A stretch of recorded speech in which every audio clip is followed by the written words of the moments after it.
General, why aren't we letting us stop the Dajin army from crossing the river? Are we going to fight hand-to-hand? But in this kind of melee combat, the new Bailiang recruits, how can they possibly beat the Dajin elites? General, are we still not attacking? If we wait any longer, they'll have a foothold. No hurry. Wait until their chain breaks.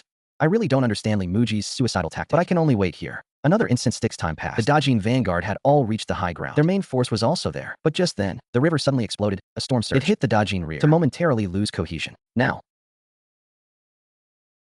Rise. Ah. With the order given, from the reeds along the riverbank, hundreds of archers suddenly stand up. In an instant, a rain of arrows falls. But their target is not the Dajin soldiers already ashore. It's the boats still crossing the river.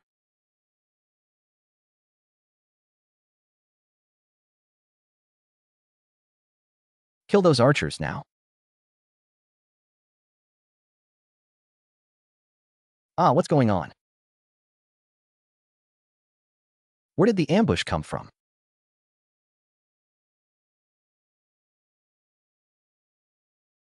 Don't panic. Form ranks. Form.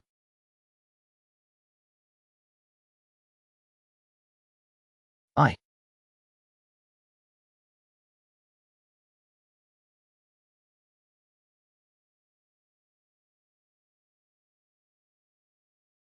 Left turn.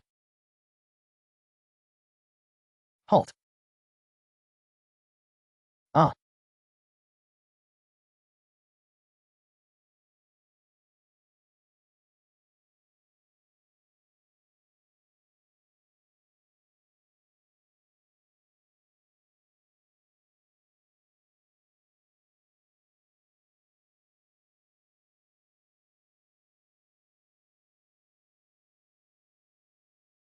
Rear becomes front, front becomes rear. So that's what it meant. This.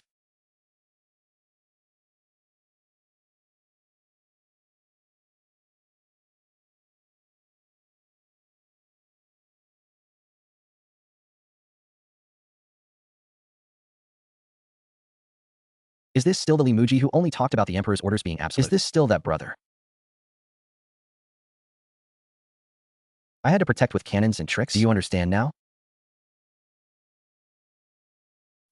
What's this tactic called? This isn't a tactic.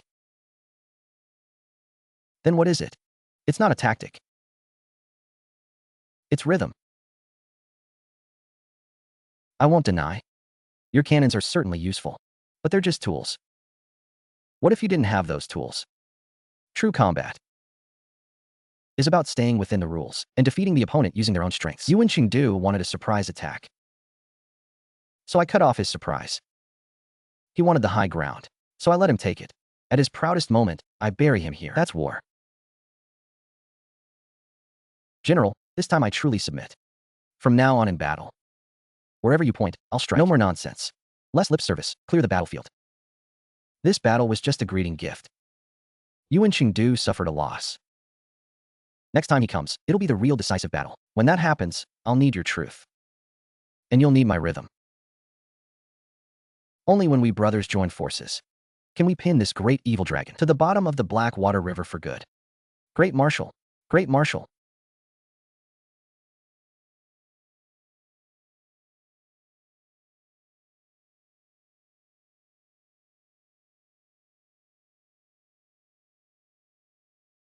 The 5,000-strong vanguard at Luofeng Slope is annihilated. Li Muji had an ambush waiting. I know.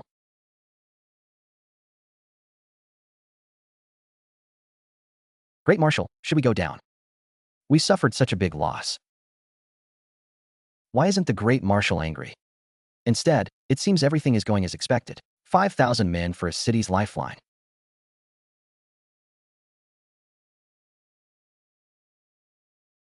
Worth it. Li Muji, you think you've won? From the moment you chose Luofeng Slope. My suicide soldiers were already inside Hoda City. That woman who manages your money bag? Humph. I'll make you taste what it's like to win a battle. But lose your home. Elder brother, straight ahead 3 streets away.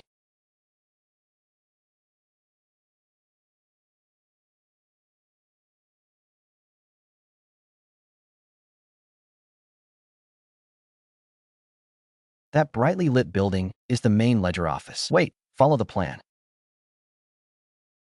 Old man, what are you doing?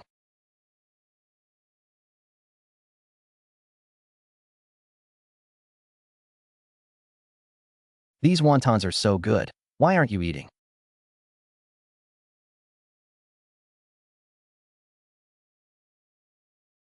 Don't like them?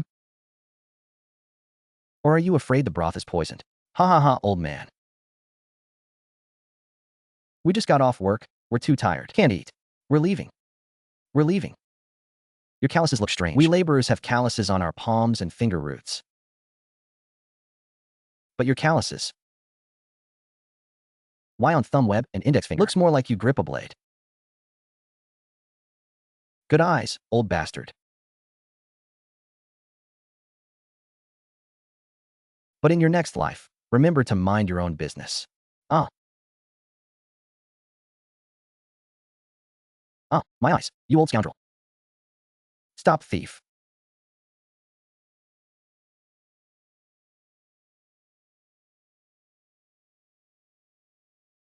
Dodging spies are going to burn our granary. They're stealing our account books. What? Burn the granary? Those dodging dogs dare touch my livelihood? Kill them. Elder brother, this.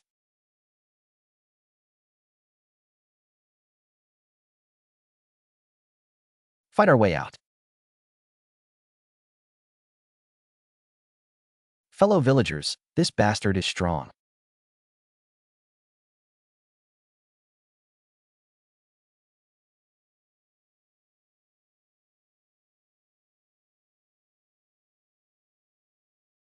Let's all jump him. Ah, ah, ah, ah.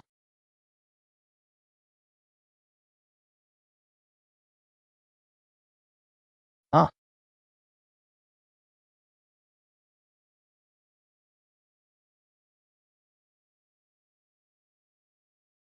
Let go. Let go.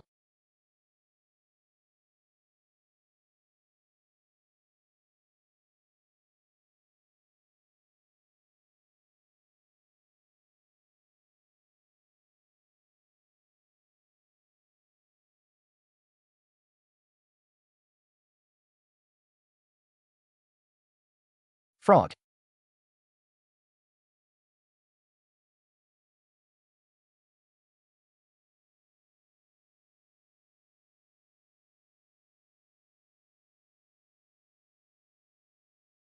Damn, you inching do is truly insidious.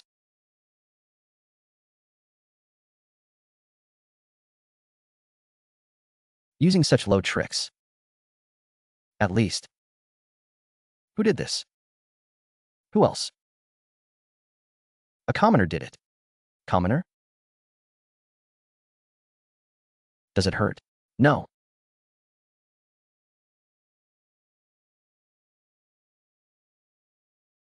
Adjutant, as long as our granary is safe. Even if I lose my life, it doesn't matter. Fellow villagers, sorry for the fright.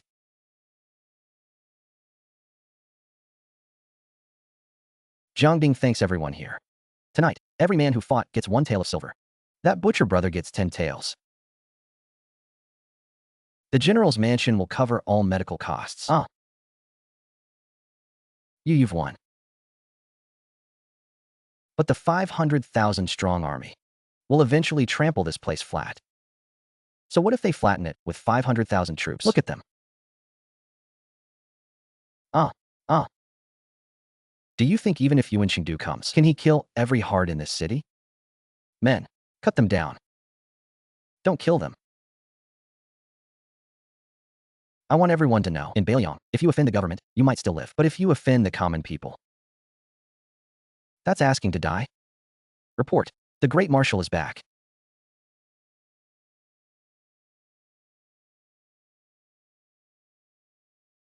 Yu Wei and the other 2 are back.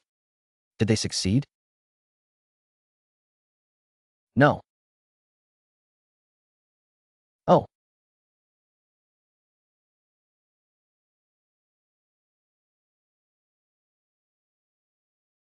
Who did this? Li Muji himself struck? Or that mute giant? Gee, Great Marshal, no, not Limuji. And not the army.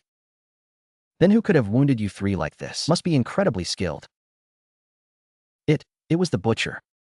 The wonton seller and a dog. What nonsense are you talking? Did you take poison or go mad?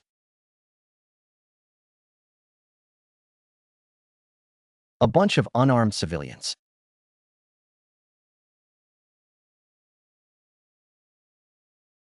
Could do this to you? Great Marshal, it's true. Old man ambushed us at start. In the old days, we could have escaped. We never expected that. Those people weren't afraid to die. That noodle seller splashed boiling soup on me. That kid beat me with a rolling pin. They were like mad dogs. Completely unafraid for their own lives. They said anyone who dared touch their livelihood, they'd die together with them. I was never afraid of Limuji's blade, nor of Jiangding's cannons. Because that's the army. A visible, tangible enemy. But the common people aren't afraid to die. Why? Jiangding. What kind of bewitching soup did you feed these people? How did you do it? Turning a mob of refugees into madmen more terrifying than suicide soldiers? Great Marshal, what now? Should we send more men? Send men? Useless. Should we send more men? No use harming others. Schemes, sowing discord, bribery. Those tricks won't work on Beiliang anymore. Because it's already an iron bucket. A monster united from top to bottom. To win, you must use absolute force. Smash it to pieces. Orders. Cross the river at the 5th watch tomorrow. Full force, all troops forward. No reserves. Casualties not a factor. Divine Machinery Battalion. Push all trebuchets to the riverbank. Bombard them day and night. Tell the men, don't treat the people of Beiliang as civilians. In that city, even a 3-year-old child is the enemy. We are going to slaughter the city. A torrential rain fell from the sky, but the common people all tore down the tiles from their rooftops and smashed them with hammers, throwing them into the quicklime I had already slaked. Then they added water and stirred. Thus the humble bricks and lime became the first batch of concrete in ancient times. When the enemy brought 500 heavy trebuchets to attack the city, I knew only concrete could hold the wall. But because materials were scarce, we had to let the people dismantle their own bricks. Jiangdiyuan. This time Chengdu brought 500 heavy counterweight trebuchets. What if your concrete fails? General, rest assured. Once set, this concrete is harder than stone. Unless they can uproot Tigerhead City, the wall won't fall.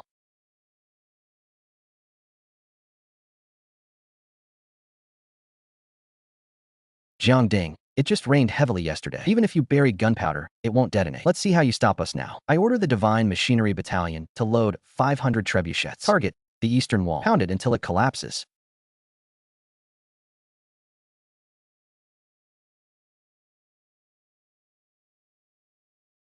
Ha ha ha.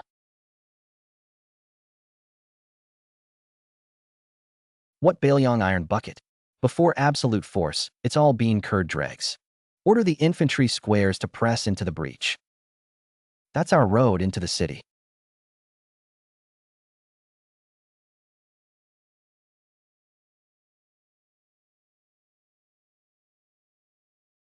Damn, that's strong. Craftsmen, get to work.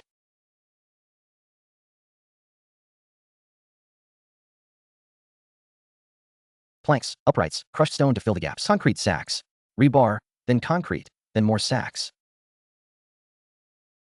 Huh.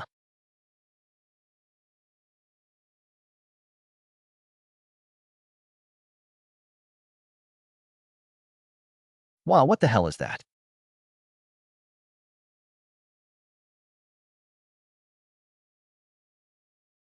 What the hell is that thing?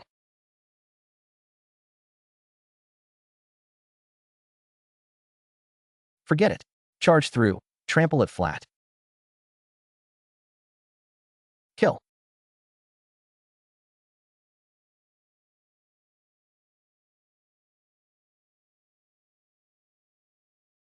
Archers loose.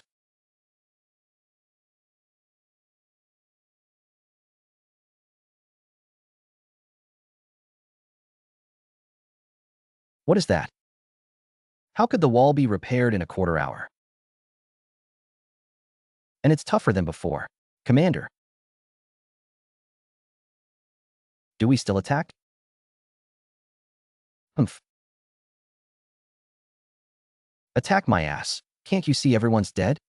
The shrill sound of the retreat gong rang out. Dajin's first general assault left only 3,000 corpses without even touching the foot of the wall. Watching the enemy recede like the tide, the militia and craftsmen on the battlements erupted in cheers that shook the sky. But I couldn't help worrying. That old fox, knowing his character, will never let this go. I think so too. He is the god of Dajin's army, leading 500,000 men here. If he slinks back in defeat, how will he explain to the Dajin emperor? So he will attack again. And next time, he'll fight even harder. We'll deal with it when it comes. But for now, we need to make more concrete and repair the villagers' roofs. But to make concrete, we don't have much money left. Don't worry. Our patron of wealth will catch the scent and come in a few days. Just as I expected. A few days later, the Prince of Xiaoyao of Daxiao received word and hurried over with a caravan. Beiliang wants to sell me the concrete formula? If I'm willing, I could get 1,000,000 taels, enough to cover this battle's losses. But before I could speak, that little whelp Bilage made the decision for me. Adjutant, we can't sell the formula. Step outside with me for a moment.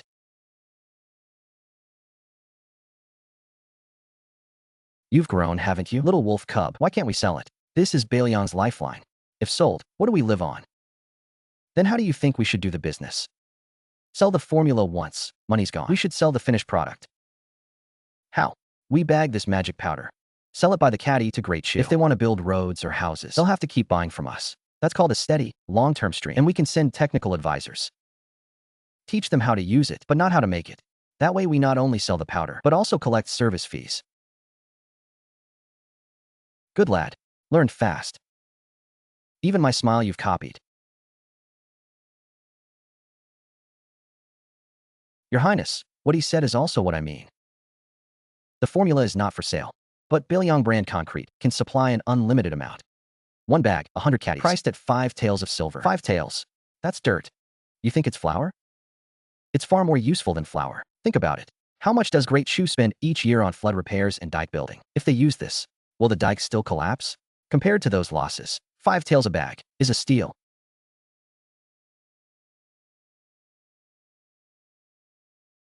Fine. 5 taels it is. But I want the first batch, 10,000 bags, and fast. I was ecstatic with this concrete order, plus the spoils of war. Beiliang's fiscal crisis was temporarily resolved, but just then, a scout covered in blood suddenly rushed before me. Adjutant. Disaster. What? Did Yuan Qingdu attack again? Not Yuan Qingdu. The barbarians. The court of Jin Zhaowang has fallen into civil war. The old Khan is dead. The eldest prince, Ashina Hubi, staged a coup, killed all his brothers, and declared himself Khan. Now he is gathering 300,000 troops, claiming he will march south and raise Beiliang. He wants to take back Prince Bilage. The Khan is dead? Hubi killed everyone? Little wolf cub, calm down. I can't calm down. That is my home. Those are my people. I must go back. I'll kill him. I'll kill him. You want to go back? With just you? If you go now, what can you do besides die? I still want to go. You can't even block one slap from me. And you think you can take revenge? Besides, Hubi has 300,000 troops. Do you? I do not. You don't. But I do. Beiliang is your blade. But this blade is not borrowed for free. If you want to borrow it, you must first prove you're worth our blood. Prove you are no longer a wolf cub who only knows how to cry, but a wolf king who can bite the new Khan to death.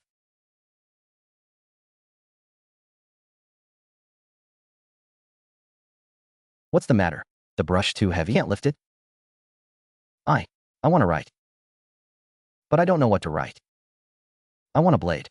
I want to take revenge. What use are these rotten words? Don't have to kill?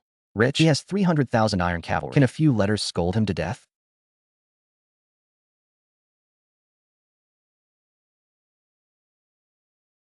Scolding is what shrews do. A wolf king does not scold. A wolf king only devours. 300,000 iron cavalry. Sounds terrifying. But do you know how those 300,000 were scraped together? Hubie seized the throne by usurpation. Without a proper title, your words carry no weight. Do those tribal leaders under him really respect him? Those herders conscripted by force, do they really want in spring, this critical season when livestock give birth, to come here and die? They don't respect him. They don't want to. And that is his fatal weakness. Little wolf, I taught you. In war, attacking cities is the low strategy. Attacking the heart is the high strategy. What I want you to write are not insults. It's rumors. Rumors. Yes, I want you to write that Hubie killed his father and murdered his brother because he is cursed by the eternal heaven, because he sold his soul to the demons of Dajin. I want you to write that every tribe that follows Hubie south, their livestock at home will give birth to two-headed monsters. The grasslands will wither. The well water will turn red. You must also, as the rightful heir of the golden tent, promise all tribal leaders, as long as they do not follow Hubie, when you return in the future, exempt them from taxes for 3 years, and also give them the dada pastures. Will they believe this? Whether they believe or not is not important. What is important is that once this seed of doubt is planted, it will sprout. When they encounter setbacks on the battlefield, when they don't have enough to eat, when they are homesick, this seed will become a poisonous weed that calls for their death. This is psychological warfare. I understand. I won't insult him. I will isolate him. Another day passes. At Baelyong's official printing house, tens of thousands of leaflets printed in barbarian script flew out like snowflakes, all written by Bailich. I ordered Blind Chow to spread these leaflets to every corner of the grasslands. Then I gathered the troops, intending to give a pre-battle speech. But this time, the audience was not me, nor Li Muji, but the brothers. I am Ashina Bailich, also known as the little wolf in your mouths. I have no home. My home was destroyed. My people were deceived. Now the enemy who destroyed my entire clan comes with 300,000 men to destroy me, and also to steal your grain, destroy your tents. Tell me, do you accept this? No. Adjutant Jiang taught me. A wolf travels 1,000 miles to eat meat. A dog travels 1,000 miles to eat shit. We Baelyong people are wolves. For this battle, I, Biluo Pavilion, am willing to be the vanguard. I will use Hubili as a wine bowl for our Baelyong. Good, good. This kid has got it. That ruthless edge, a bit like me in my youth. But that cunning edge is exactly like you. This is called the student surpasses the master. General, Hubie's army arrives in 3 days. We need to prepare a welcoming gift. What gift? I've checked the weather. No rain in the near future. I will bury landmines in this 10-li radius, turning it into a death zone where every step triggers an explosion. Commander, the 300,000 troops of the Jin Zhao court have arrived at that Jiangding. They've buried who knows how much gunpowder in the fields outside the city. I haven't moved yet, precisely waiting for this fool to clear the mines for us. Pass the order. Ready the army for battle. Don't move. Wait till barbarians trigger all mines. They'll be locked in fierce combat. Then we press in. Take all out now. Adjutant, they're all buried. The gunpowder in this field is enough to level a mountain. Adjutant, the barbarians are moving, but they didn't send cavalry to charge. They drove several thousand civilians to walk ahead. Outside the city, a jar of gunpowder is buried every 3 steps. But when the enemy stepped into my minefield, I hesitated to light the fuse. Go. All of you go.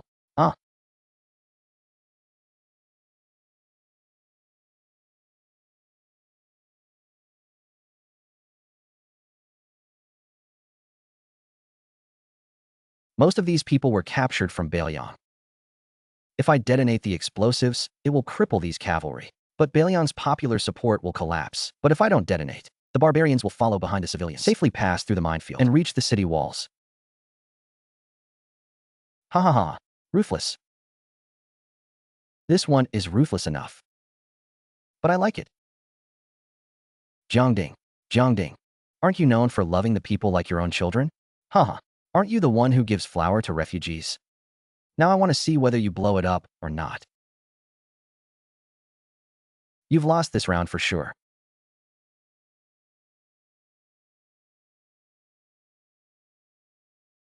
Teacher, blow it up. If we don't blow it now, it will be too late. There are still 300,000 cavalry behind.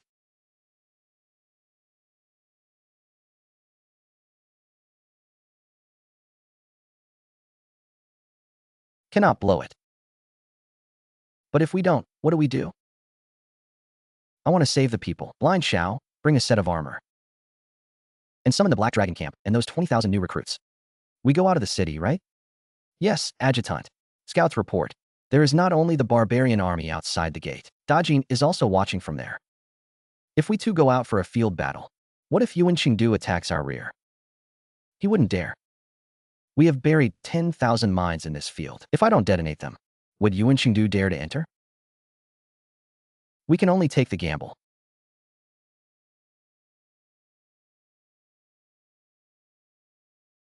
Ah,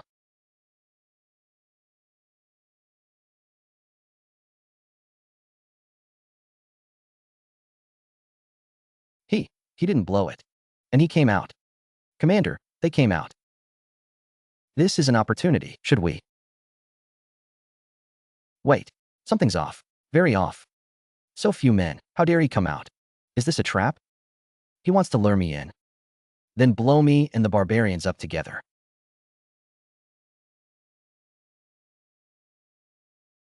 Yang Ding is too cunning. This kind of mutual destruction, that madman is absolutely capable of it. Order the entire army to hold position. Let the barbarians go first to test the situation. Let's see what the hell is hidden underground.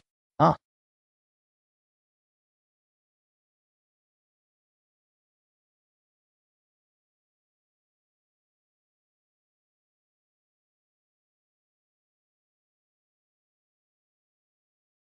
Blind Shao, lead the civilians to the safe passage. Adjutant, the civilians can retreat. But we cannot retreat. Ah. It's over. This time I might have gotten myself trapped.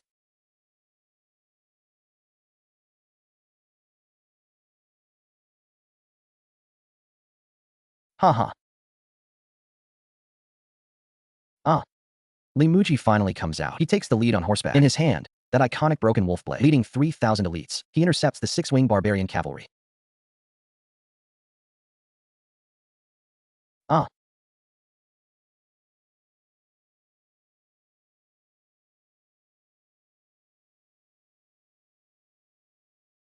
Old Li finally came out. Humph. 3,000 men want to stop our 300,000 grassland warriors? 3,000 men want to stop our 300,000 grassland warriors? Kill him. Use his head to consecrate the banner. Ah.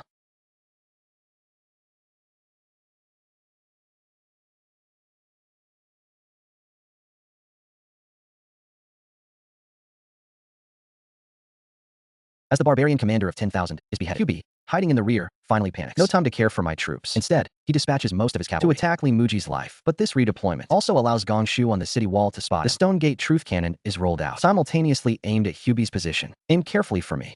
Whether we can scare off this 300,000 strong army depends on these few shots.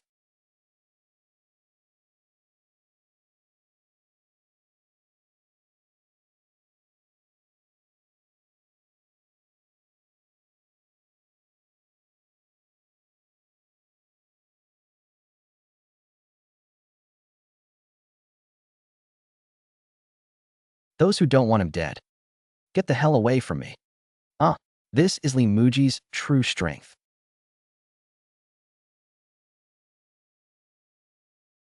I always thought before that Bailiang relied on Jiang Ding's schemes. Now I understand. Jiang Ding is the shield and the thorn, but Li Muji is the heavy hammer that seals the deal. Commander, the barbarians are defeated. Our minefield didn't explode, meaning Jiang Ding still has a card up his sleeve. Now Li Muji's momentum is at its peak. If I press forward with all our forces, even if we win, it will be a Pyrrhic victory. Withdraw 30 Li back to camp.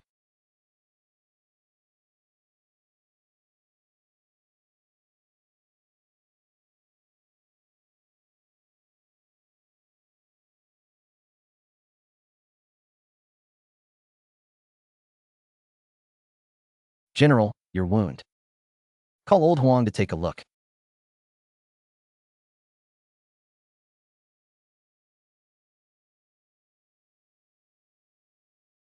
Ah,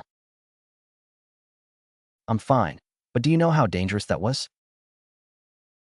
You are the strategist. You are Bailiang's brain. Who told you to lead men into the formation and to walk through the minefield for a few civilians? If you died, what would become of Bailiang? What would become of these 100,000 refugees? How would I face the general? I was betting you would come to save me.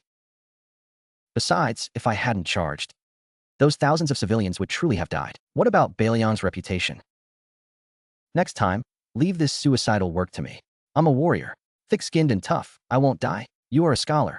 Keep your brain for calculations. Remember the plan for the realm? I remember, big brother.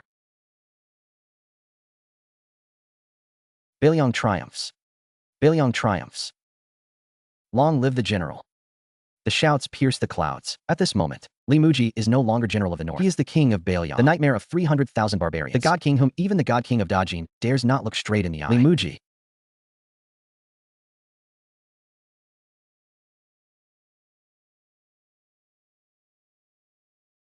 Jiang Ting Li Muji.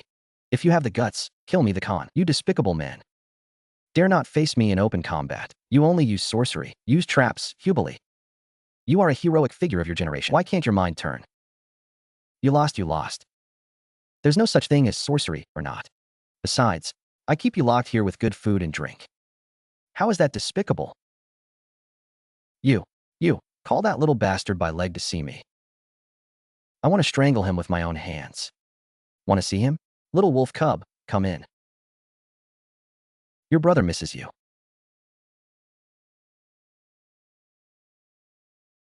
You little bastard, you still dare to come. You collude with outsiders. You betrayed the eternal heaven. By heaven, you are nothing but a dog. Eat. Only with a full belly can you be strong enough for the journey. Journey? You want to do away with me? Journey? You want to kill me? I won't kill you. I'll take you back to the steppe. What? I'll tie you behind my horse, drag you through every tribe, and let all the chieftains see. Hubili, the steppe eagle. What kind of wretch he has become. You want to humiliate me. You want to destroy the glory of the Golden Clan. Glory? Killing your father and brother? You still have the face to talk about glory? Teacher, let's go. It stinks here.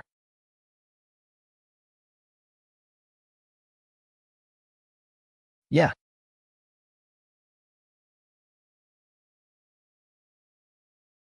Teacher, can I stay a few more days? I want to finish reading The Art of War. Read my ass.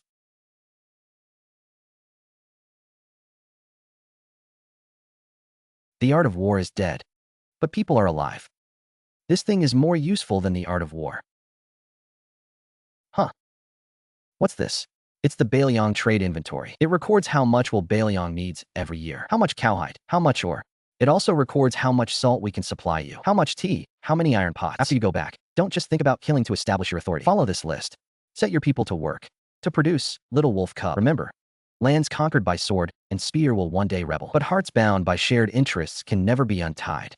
Figure out this ledger, and you will be the true lord of the steppe. Uncle, auntie, take care.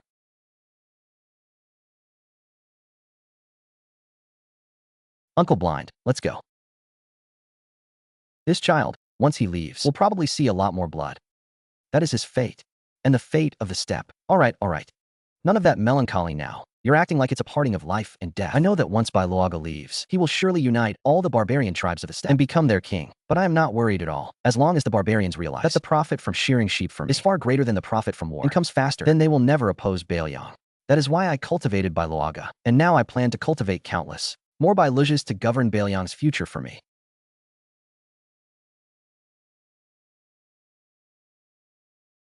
Quiet. All of you. Quiet. Teacher. Learning all this is completely useless, my father said. He said you are just a stale pedant who only knows how to read. Who is your father?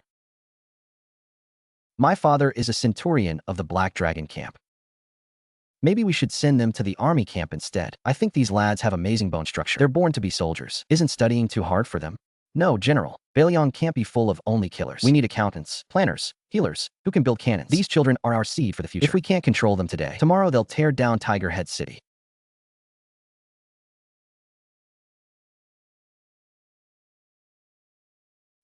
Shut up.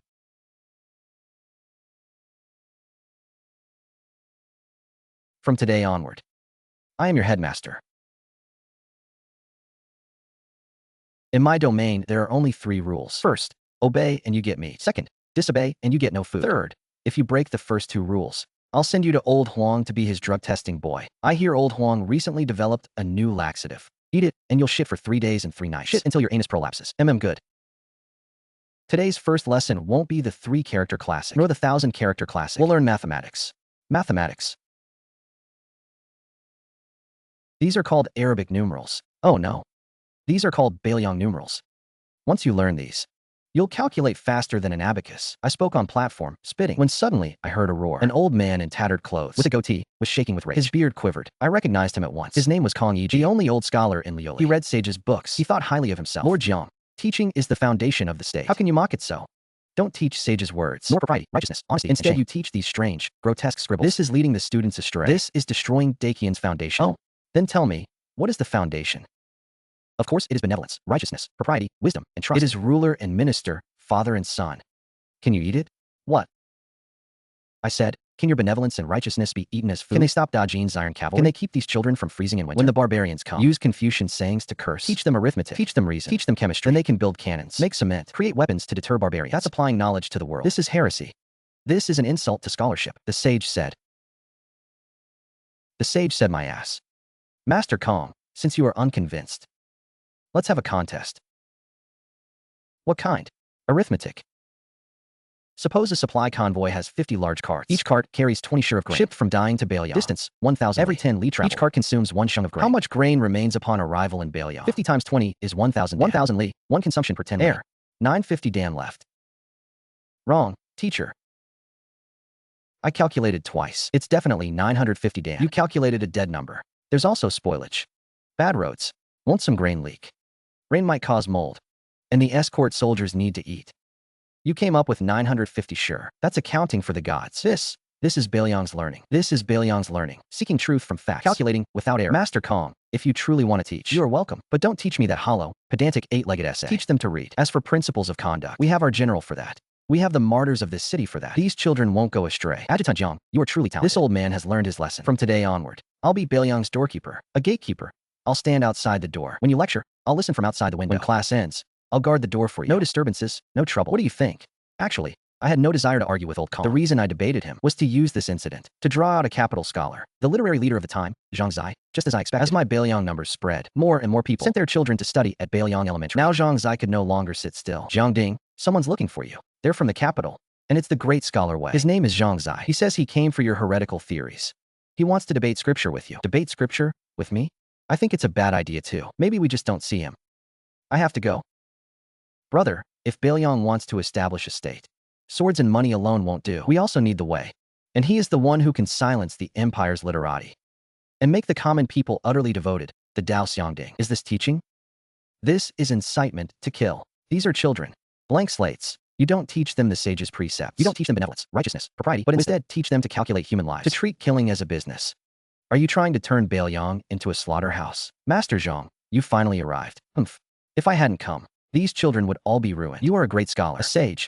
Then let me ask you, was this slaughterhouse built by me, Jiang Ding? The barbarians of this land kill people. Dajin kills people. Even Daqin's soldiers kill innocents to claim credit. This world is full of slaughterhouses. Which one was erased by reciting the Analects? Sophistry. The sage's teachings reside only in the human heart. If all know only profit, and forgets hesitation and righteousness. What separates man from beast? Teach them to kill for money. Tomorrow, if they kill you for even more money, what then? Then let them kill me. Goshing, take off your clothes. Goshing, take off your clothes. Ah, Master Zhang.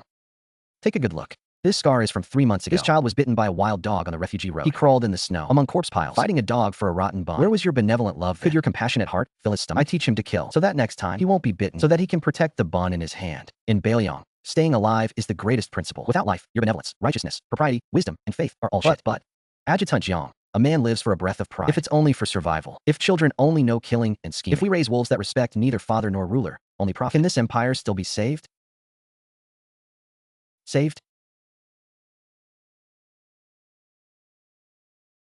Master Zhang, these wounds of mine, half were cut by barbarians, half were shot by Daqin soldiers, grabbing grain for people. In your eyes, am I a beast? To keep these 100,000 refugees alive, we robbed Daqin, deceived Dying, even threatened the imperial court. We don't respect rules. No respect for morality. That's because Bailiang is too poor. So poor, only our lives left. Master, you are a sage. You can starve. Your younger sister, she is noble. But these children, they just want to live. They seek dignity. Is that wrong? Zhang Zai fell silent. He looked at those children. Those children looked back at it. They had no reverence for a sage, only a wary appraisal, as if at a monster blind to suffering. At that moment, a crack appeared in the ivory tower of Zhang Zai's heart. Perhaps you are right. Only by staying alive can one qualify to talk about enlightenment. But, Adjutant Jiang, you only taught them how to become wolves. Who will teach them how to become human again? Since you cannot teach them, I, this old man, will teach them. Truly fragrant. Yen, my beloved minister, what kind of creature is this Jiang Ding in your opinion? Your Majesty. He is a merchant who chases profit. and also a lawless military ruffian. No. Neither, in my view. He is buying people's hearts. With money, he builds schools. He sets up household registries. Now, he has even lured Zhangzai, the leader of the empire's literati, over to his side with money and troops. He wants orthodox legitimacy. He is trying to establish a state right under my nose. Your Majesty, then what about Zhangzai? Zhangzai cannot stay. But his fame is too great. I cannot kill him. Killing him would be useless anyway. It would only enhance his honor. Summon Qingqing. Write a letter to your teacher for me. Say that I miss him. Invite him back to the capital to be the crown prince's grand tutor. If he refuses, the entire Zhang clan of Jiangnan, 300 mouths, will be immediately exiled to Lingnan. Lingnan's miasma is thick. Do you think those pampered scholars will survive this winter?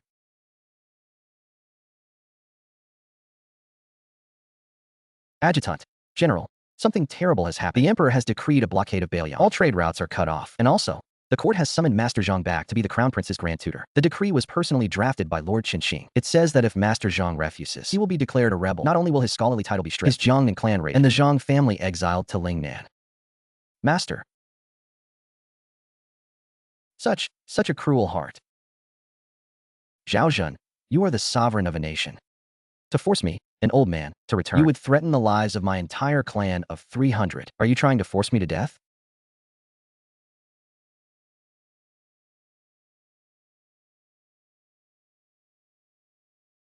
Generally, I'm going back.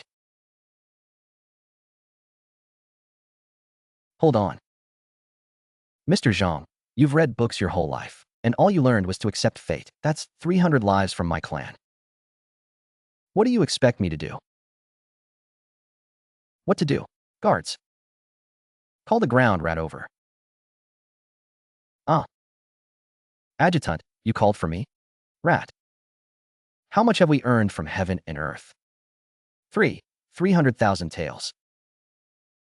Take it all out and give it to me. Send word to the agents in the capital. Activate S-level contingency plan. Tell those forest outlaws. Tell those corrupt officials. Tell those who do anything for money. Those desperate men who fear nothing.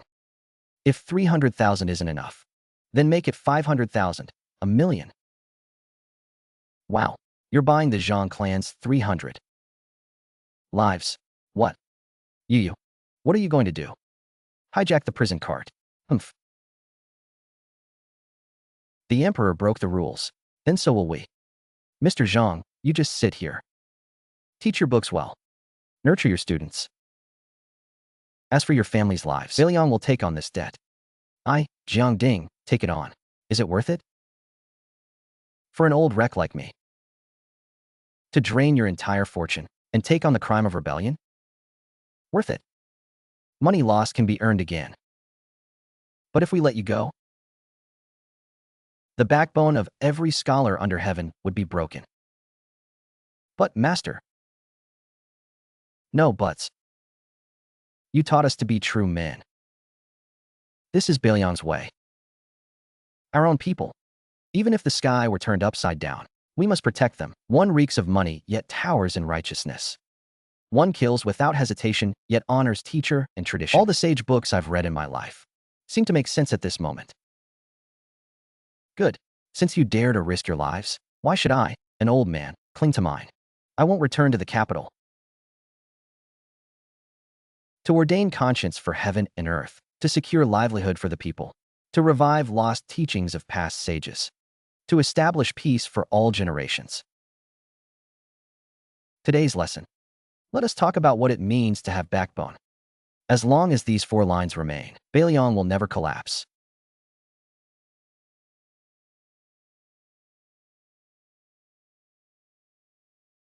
The ground rat set out again for the capital. He went straight to the chancellor's mansion. He gave Yinsong 100,000 taels of silver, asking him to stay out of this matter. Though Yinsong was a man of great greed, the money came too easily. He tacitly agreed. The remaining 200,000 were given to the Minister of Justice, who was escorting the 300 Zhang clan members. Thus, on a stormy night, prison cart convoy, while passing a narrow path called Soul-Breaking Cliff, met with an accident. Oh no.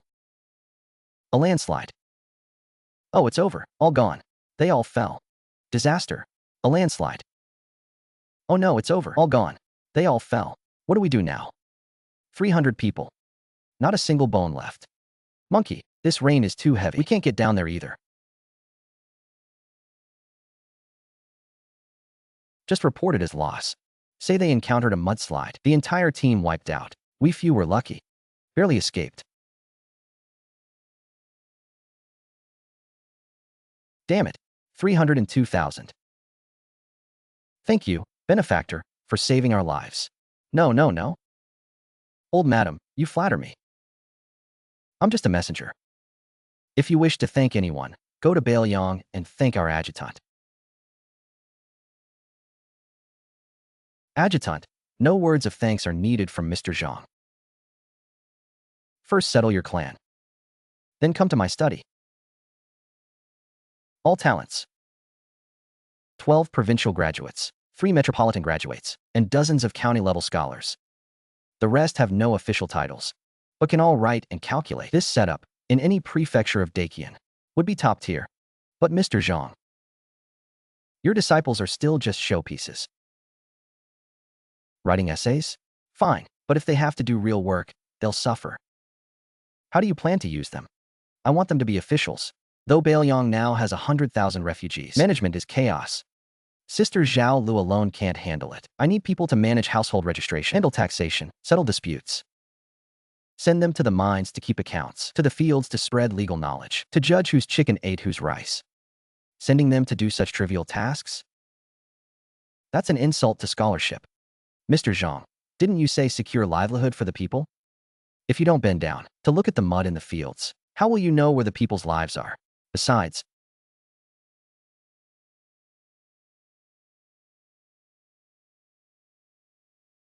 from today onward, Baelyong officials will not wear long robes. They'll wear this. Tell them. Whoever can wear this outfit. Work 3 full months in the mines or fields and not get cursed by the common folk. I'll make him town chief of that place. Ha. Well said. Bend down, adjutant. You're going to grind away the pride of these scholars. Forcibly, aren't you? Baelyong's path doesn't need pride. It needs confidence. Good. Have a set of this outfit made for me too. 3 days later, on the streets of Tigerhead City, a group of scholars in blue work uniforms appeared. At first, they were reluctant. But on the first day in the mine, a miner pressed his own saved rations into their hands. While keeping accounts in the fields, a villager offered them their only egg. No one mentioned insulting scholarship anymore. Suddenly, they understood the true meaning of reading. It was never about elevating oneself above others, but about becoming someone who can carry an extra bag of grain for the people, calculate an extra account, save an extra life. And that was exactly what I wanted.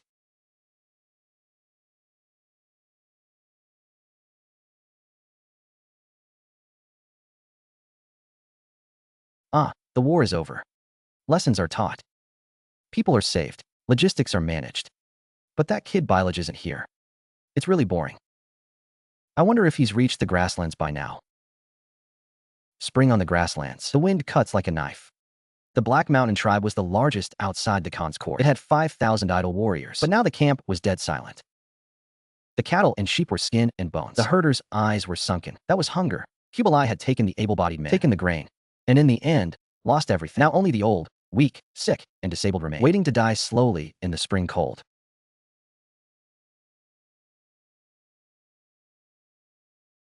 Chieftain, a wagon train from the south. Looks like it's all grain. Grain? Where from? Forget the fat sheep. Loot it. Call everyone. Even if we have to bite them, we must seize the grain. I search for hoarseness, making it a guitar. You dream of hoarseness. The wind blows open flowers across the sky, melting longing into nothing. On the swing, the wind blows down the splendor of an instant night.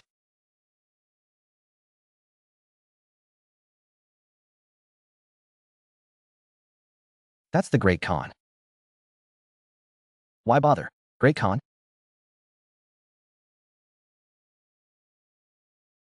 Good eyes. You traitor. You dare come back? Traitor. Uncle Bate. Years no see. Your memory has gotten worse. I am the true heir appointed by the old Han King. And the one in the cage is the traitor who killed his father and brother. Bullshit. You collude with men. You are the shame of the grasslands. Warriors, kill him. Rescue the Great Khan. Seize all his grain.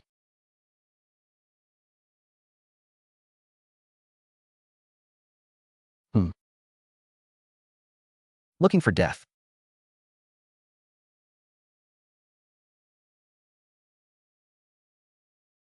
Baliong Black Dragon Camp is here. Who wants to see the eternal heaven? I'll send them off.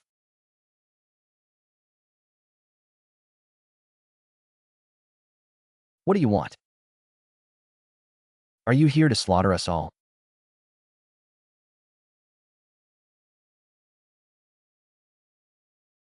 Slaughter you?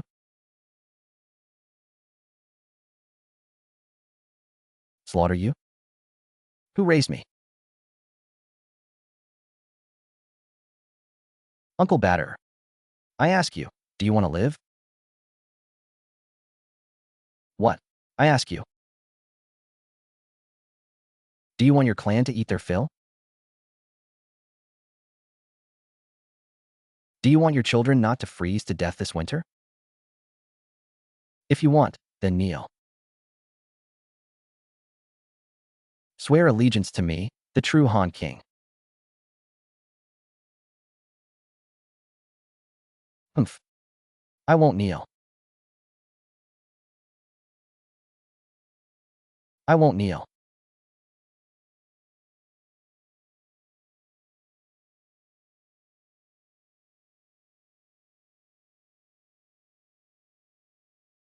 That is salt.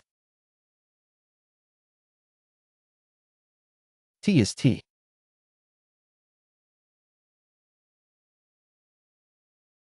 This time I brought 100 carts of goods.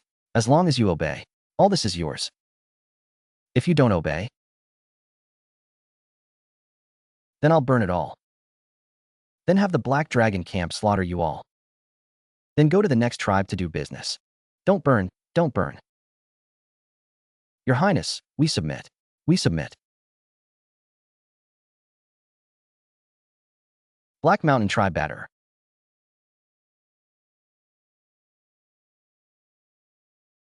Pays homage to the Great Khan.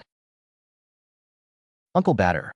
Since we are family now, then let's talk business, business.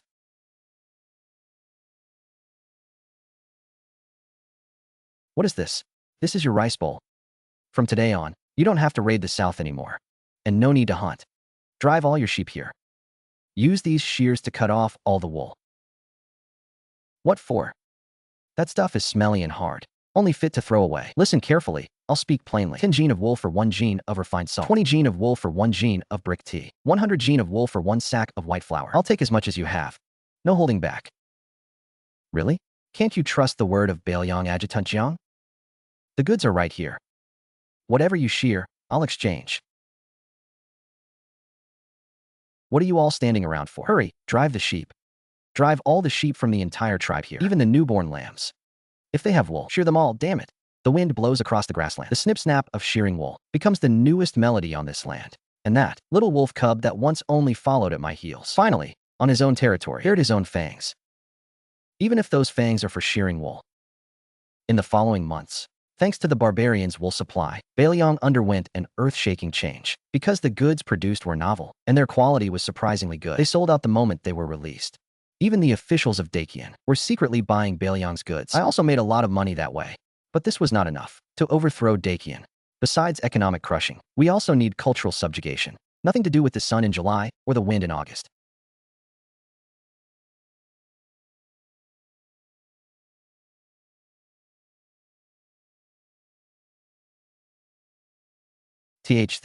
Isn't this written about General Li and you? Zhang Zai is right. In this novel, it's about a general named Li Dachui. How he, to defend the nation's gates, fought desperately against the barbarians in the ice and snow. But in the capital, the treacherous minister Old Dog Yen, for his own gain, cut off his supplies, forcing him to lead the people to eat tree bark. Full of twists. Deeply moving. Especially when it writes about Li Dachui saving the people, willing to bear infamy to rob the rich and aid the poor. It simply makes one's blood boil. So tragic, so heroic. Adjutant, you are simply divine. Better at writing than Hanman animation. I wish I could go into the book and curse Old Dog Yen to death. Sir, this is called cultural export. Swords and spears can only kill the body, but writing can kill the spirit. This batch of books sent into the capital is more effective than 100,000 troops. So countless copies of Baliong Snow were packed into crates, labeled as tea, and shipped south. A silent gunpowder smoke had already quietly spread over every inch of Dakian's land.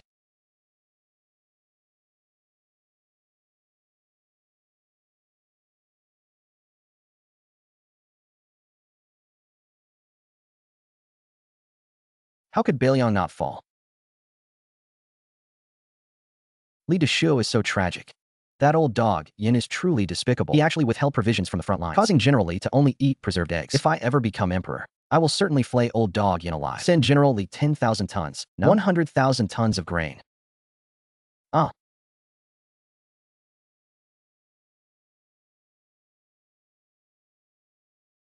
Father Emperor, your vassal son. Your son was reading the classics. The classics. Humph. Apricot blossom, 9 provinces, 10,000 springs. A fine 10,000 springs indeed. This is the classic you were reading? A biography of rebels, worshipping that unfilial and disloyal Limuji? Father Emperor, General Li is not a rebel. The book says he has been defending the nation's gates. The court wronged him. He is a traitor. It is treacherous ministers who have deceived your majesty. Limuji, Jiangding, I intended to extend goodwill to you. Why did you write such things to ruin my reputation? Although I am a treacherous minister, I am still a man of Dacian. Since you have acted this way, then do not blame me. Unfilial son. Unfilial son. That is a novel. It's made up. It's that rogue Jiangjing using it to deceive people. You are the heir of Daqin. How can you believe such marketplace gossip? Guards, confine the crown prince to the clan court. Without my edict, no one is allowed to visit.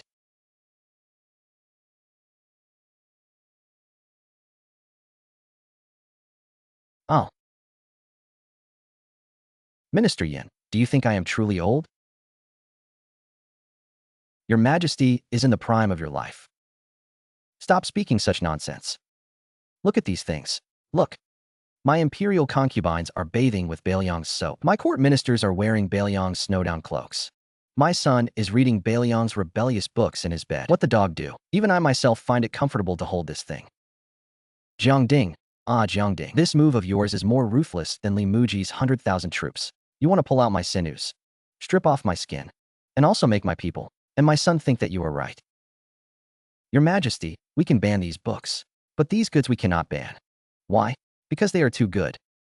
Even old Chen's wife now refuses to use anything but Beiliang's soap. It makes the skin smooth. If we truly ban them completely, the nobles in the capital might rebel. Then what is your opinion, Your Majesty? The reason Jiangding can be so arrogant is because he has money.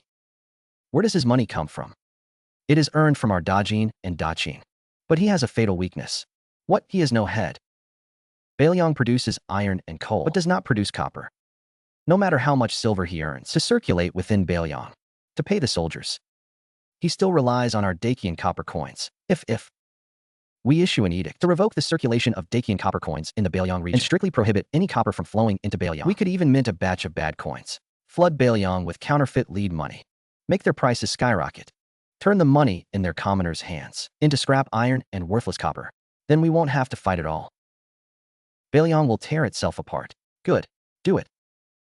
Send decree to Revenue Ministry. Mint bad coins immediately. I'll show that profiteer Jiangding, who's the real master of money games. I am the founding master. What Zhao Zhen and Yin Song didn't know was I had already thought of that trick long before they did, and I thought ahead of them. No, absolutely not. Jiangding, you take a scrap of paper, draw a circle on it, and claim it's worth 1 tael of silver? That's nothing but fraud. That's outright robbery. You take a scrap of paper, draw a circle, say it's worth 1 tael. That's fraud, plain and simple. I think it's a bit risky too. The common people trust real gold and silver. If this paper gets wet, torn, or people refuse to accept it, our credibility will collapse. Sir General, you are both right. But Beiliang has no copper mines. Using Dacian's money means Zhao Zhen holds us by the throat. If one day he floods us with counterfeit coins or forbids us from using copper cash, our economy will collapse in an instant. So we must have our own money. The worries you have. People not accepting it. Loss of confidence. Credit collapse. I've thought about all of them. Then how will you solve it? Tomorrow's military pay. We'll issue it entirely in Beiliang notes. Tell the soldiers to use them at the supply coop for a 10% discount. Set up exchange points at the city gates. At any time, 1 paper note for 1 tael of real silver. Exchange as much as they bring. Let them trade a few times, and they'll understand. This paper is far tougher than Dacian's lead-tainted copper coins. Enough, enough. I'll say no more. But Adjutant Jiang, you must remember, once this money is printed, it becomes a promise. If one day this paper turns worthless, Then you will owe a debt of blood and sweat to these 300,000 people. And when that day comes, without Dakian lifting a finger, I will be the first to lead my students in rebellion against you. Rest assured, as long as Baelyong stands, this money will never fall. Just watch. In 3 days, you'll see the result. Hey, have you heard? Baelyong won't take copper coins anymore. They insist on using those gaudy paper slips for payment. Humph. That Jiang Ding must be desperate for money. Using paper as currency. That stuff is too stiff even for wiping your ass. We brought real gold and silver. If he dares refuse, we'll turn around and leave immediately. Let's see who he sells Baelyong's goods to then.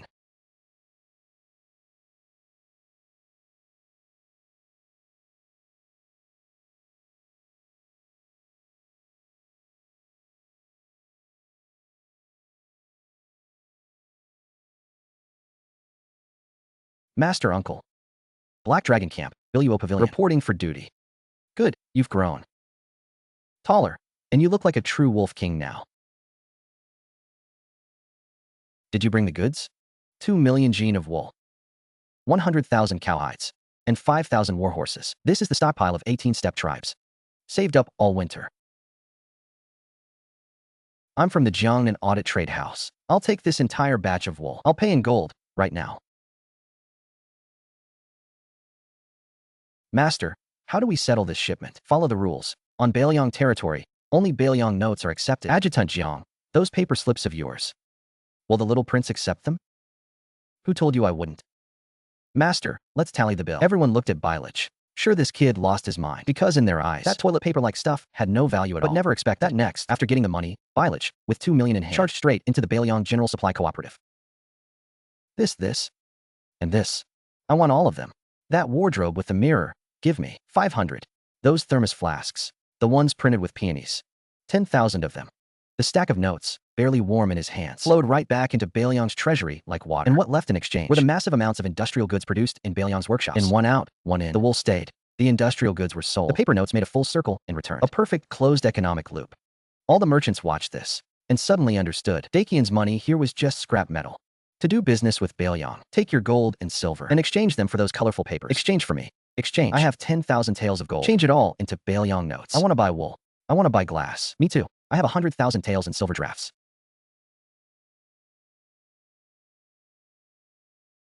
Slow down. No one's fighting you for it. Is there nothing good to eat on the steppe? There's meat, but it's bland. I've been dying for a taste of that braised pork belly. Master, this book is a huge hit on the steppe.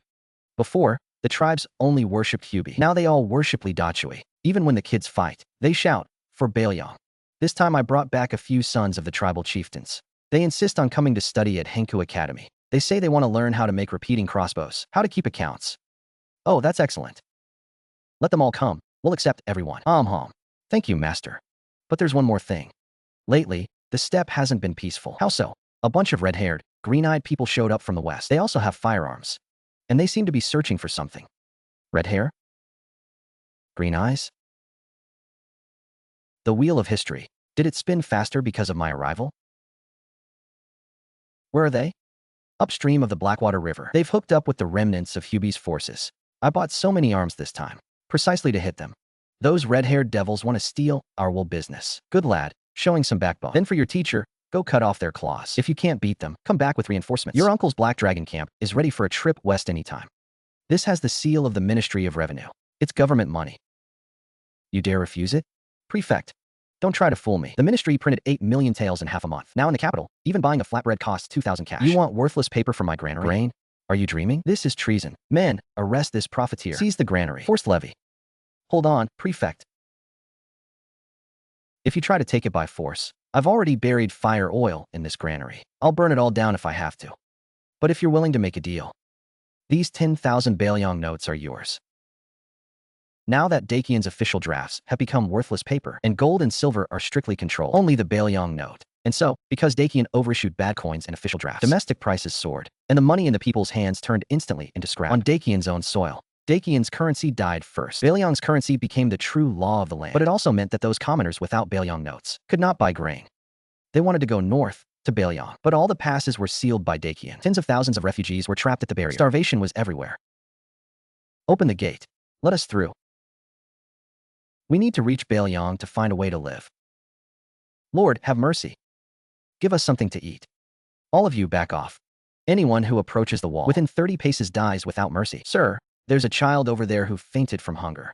Pa, fainted? Bury him. Enough talk. A bunch of rabble. Let them starve to death. Black Dragon Camp. Baliong is about to attack the pass. Quick, light the warning beacons. Prepare for battle. Black Dragon Camp. Baliong is about to attack the pass. Quick, light the warning beacons. Prepare for battle. All troops, prepare for battle. Fight. Are we going to fight? That's the Black Dragon Camp that defeated the Iron Pagoda. How do we fight them?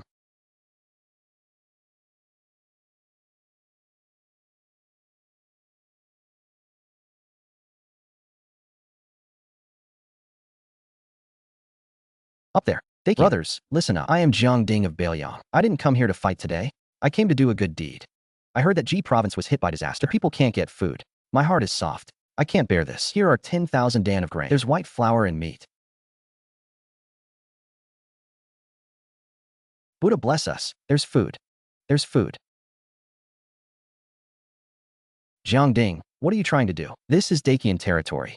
You're buying people's loyalty. This is rebellion. Treason. General Zhao, stop pretending.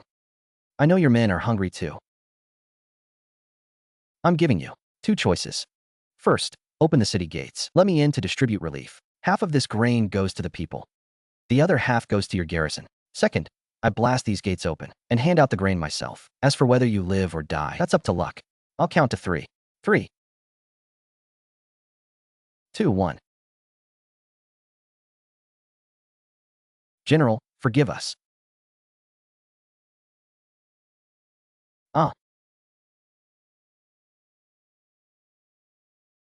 Brothers, Baliong is giving out food. Why the hell are we still defending? Open the gates. Hunger defeated loyalty.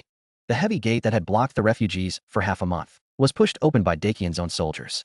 1 hour later, dozens of large cauldrons were set up inside Jibei Pass. Both the refugees and Dacian's soldiers received kanji. On that day, Baliong finally controlled Dacian's most important northern barrier. Adjutant, the rain is heavy. Let's return to the tent. HM.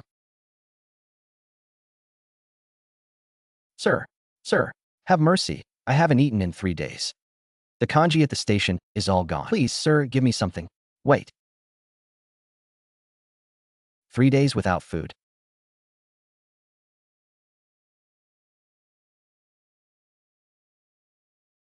Eat, then. Want some? Then say, master. And I'll give it to you. Truth be told. What did you say, sir? I said, young lady, your act is terrible. A refugee who hasn't eaten in 3 days sees food. Their eyes go green. Their hands shake. They snatch. But you're too steady. Your hands are blackened with ash. But there's callus on the tiger's mouth. That's from years of gripping a sword. Not a hoe. And with this heavy rain, and this stinking refugee camp, it can't cover that faint scent of lotus on your body.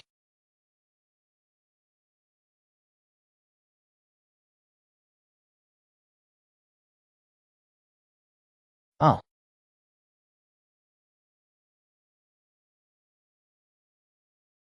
Huh.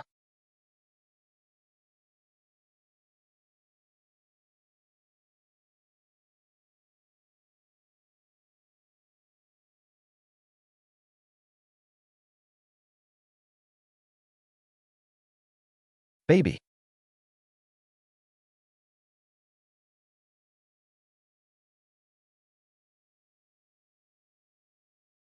Damn.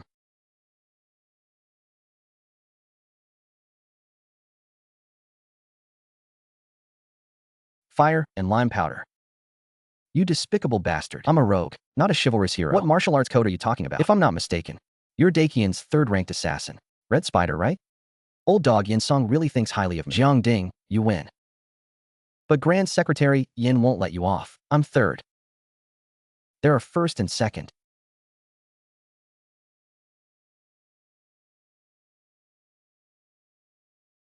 I should die. I should never have left your side. Enough. It's nothing. Just a scratch.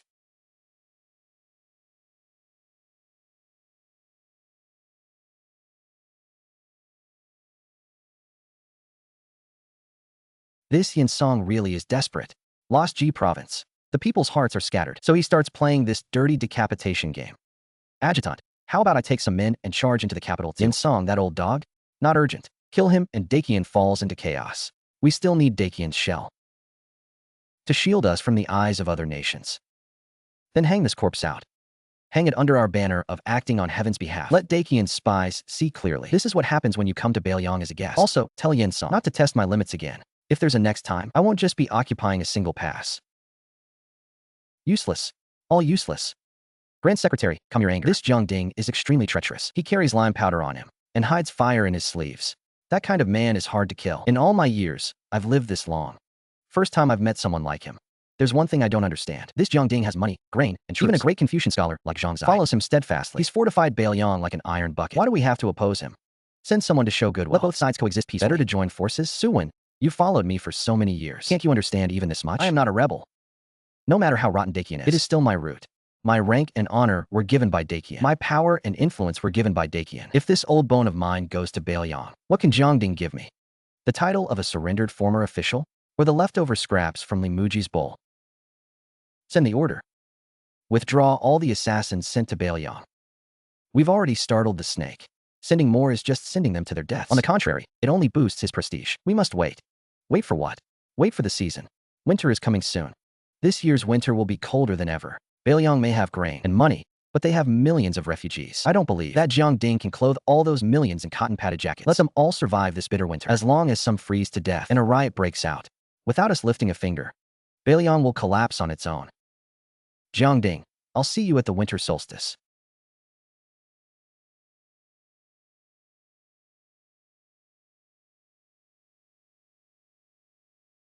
Mother, I'm cold.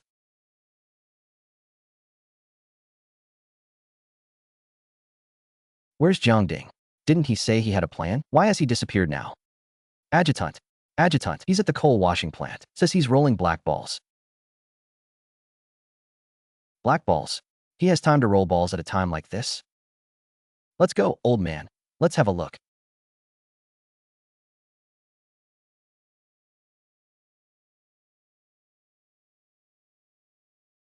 Watch closely. Pressure must be even. The holes must align. Jiang Ding, people are freezing to death out there. What are you doing playing with mud? Firewood. Charcoal. Master, we've cut down all the trees for 100 li around. Not enough to burn for a day. As for charcoal, that's for nobles. How can millions afford that? Then we can't just watch people freeze to death. Who said anyone's freezing? One of these burns for 2 hours. Smokeless, strong flame, and most importantly, cheap. Hey, light it up.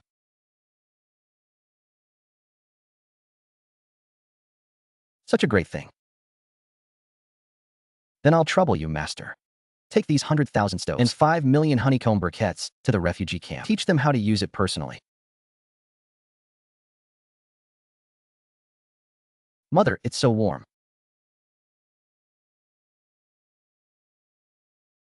Warm, really warm. Long live the adjutant. Long live Baelyang. Long live the adjutant. Long live Baelyang. Long live Baelyang. Suwon. Suwon, it's been snowing for 3 days. Jibei Pass must be a living hell by now. Grand Secretary, word has come. But, but what? How many died? 100,000? No, no one died. Scouts report. That Jibei Pass is bustling. What do you mean bustling? Hundreds of thousands crowded in the wilderness. No firewood, no charcoal. How bustling? Grand Secretary, Jiang Ding came up with this. It's called honeycomb charcoal, I hear, paired with a tin stove. It gives off intense heat, and it's extremely cheap. Now every refugee family at Jibei Pass uses it. Not only are they not frozen to death, they're even eating hot pot indoors. Eating hot pot? And Grand Secretary. People in the capital buy it too. Everyone says it's even better than silver thread charcoal. And cheaper. Rebellion. Treason. They've all rebelled. Jiang Ding takes all. This doesn't seem right. Coal is poisonous. Aren't they afraid of dying? They have chimneys. Jiang Ding vents outside. Chimneys? Haha, chimneys won't help. I said honeycomb briquettes are poisonous. So they are poisonous. By tomorrow at the latest, refugees will tear Jiang Ding. People are dying. It's poison.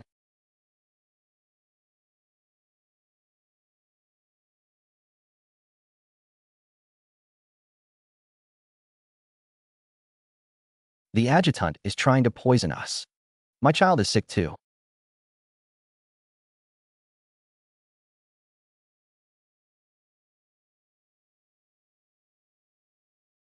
Foaming at the mouth. This isn't divine fire. It's demon fire. It drains your life force. Smash them. Smash all these stoves. This is my family's only warmth.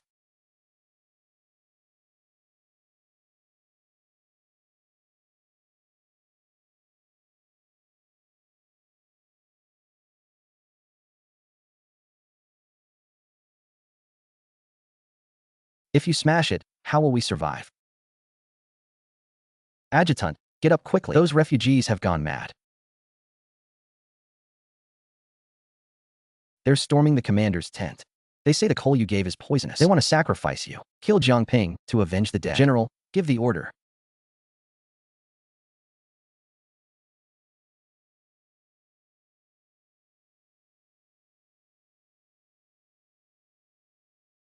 If we don't strike now, they'll break through. Go. Put them down.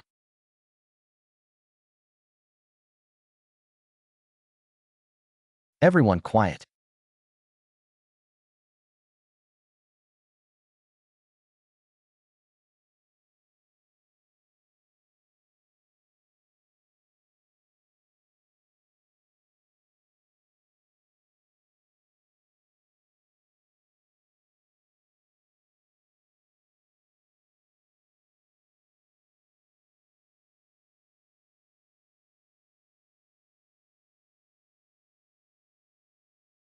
Bring up those who said they died of poisoning.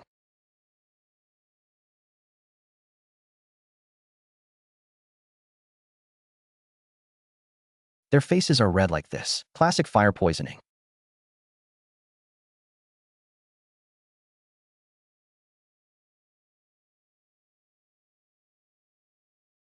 Jiang Ding, that corrupt official, uses evil arts to harm Don't trust him, everyone.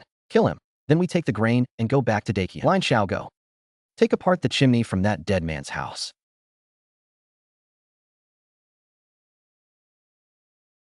Bring it here. Yes.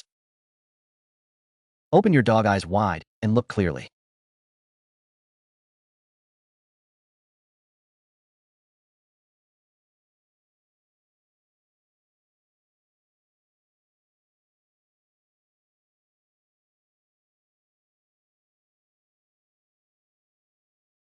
Block the chimney to kill people.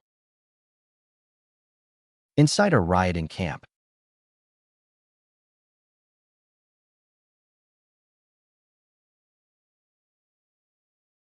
And throw stones at me. You're one of Yin Song's men, aren't you? Quite a performance. You're lying. Ha ha. Ha ha. Who is it just now shouting to kill me? This is human nature.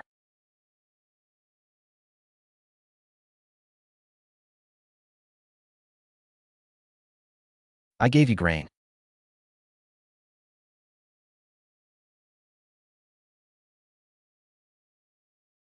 I gave you coal. I wanted you to survive this winter. You believe every rumor. Let others use you as a weapon. Huh. A broken army. We were wrong. It was Lysan. He said if we didn't cause trouble, he'd have us killed. My son, mother failed you.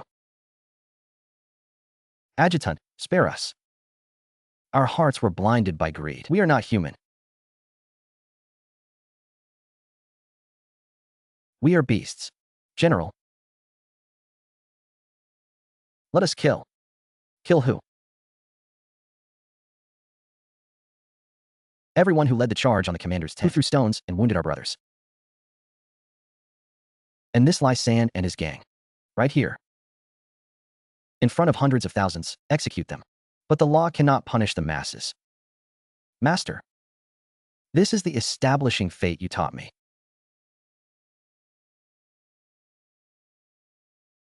In chaotic times, use harsh penalties.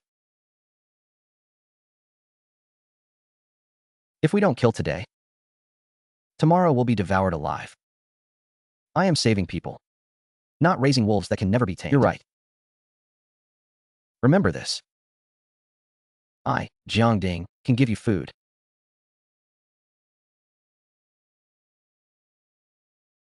And I can take your lives.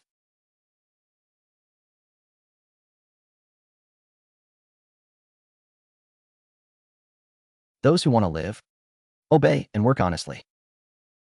Those who want to cause trouble, those who want to be fence-sitters, this is what awaits you. Have a drink, calm your nerves. Oldly, what are we even saving these people for? For peace of mind, I suppose.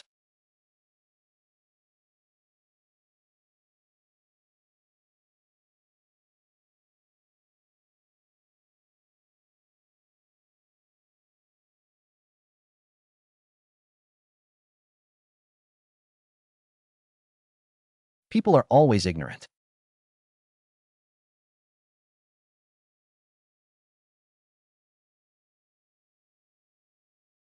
Being good is so hard.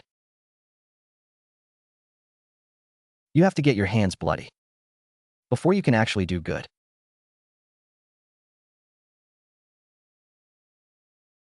Yin Song, I'm keeping this score.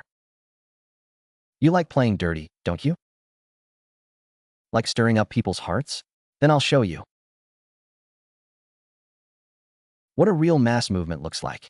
3 days later, a large stage was erected in Jibei Pass Square. Below, a sea of darkness, 100,000 refugees sat. They didn't know what I was planning. They only knew that today, not only would porridge be served, but they could also watch a play for free. As the dull drumbeat sounded, the play began. This play is called White Hair Peak. No famous actors.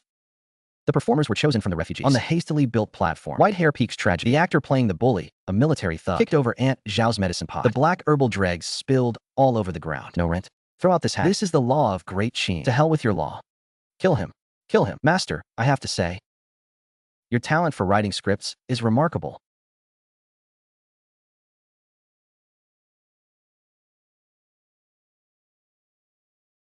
But this uproar outside.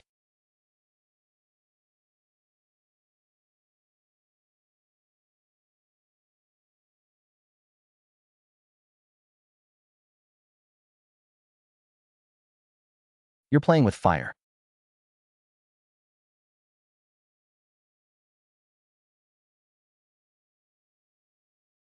I already regret agreeing to write it. Look at those people out there. A few days ago, they were still sheep, only knowing how to beg on their knees. And now, your play has summoned the demons from their hearts. If this rage isn't controlled, it will backfire. Huh, backfire? Master, for these beasts who want to kill us, why talk about virtue? I want this rage.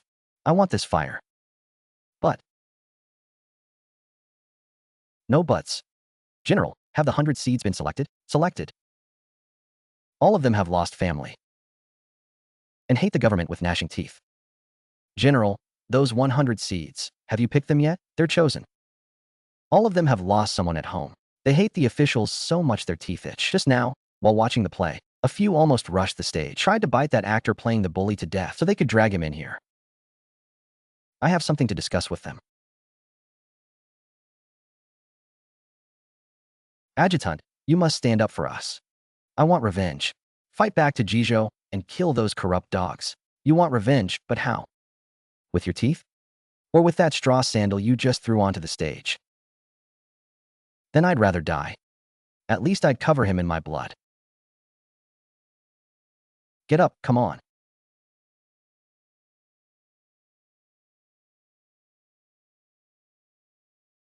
Taste it.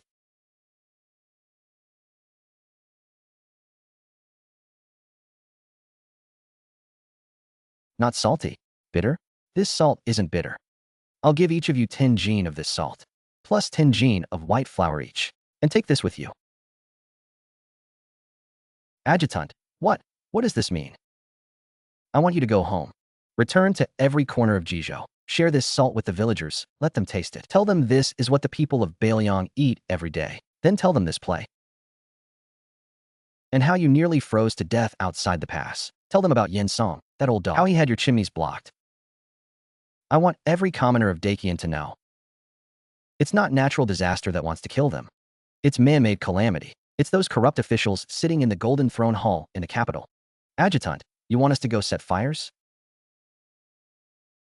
A single spark can start a prairie fire. You are that spark.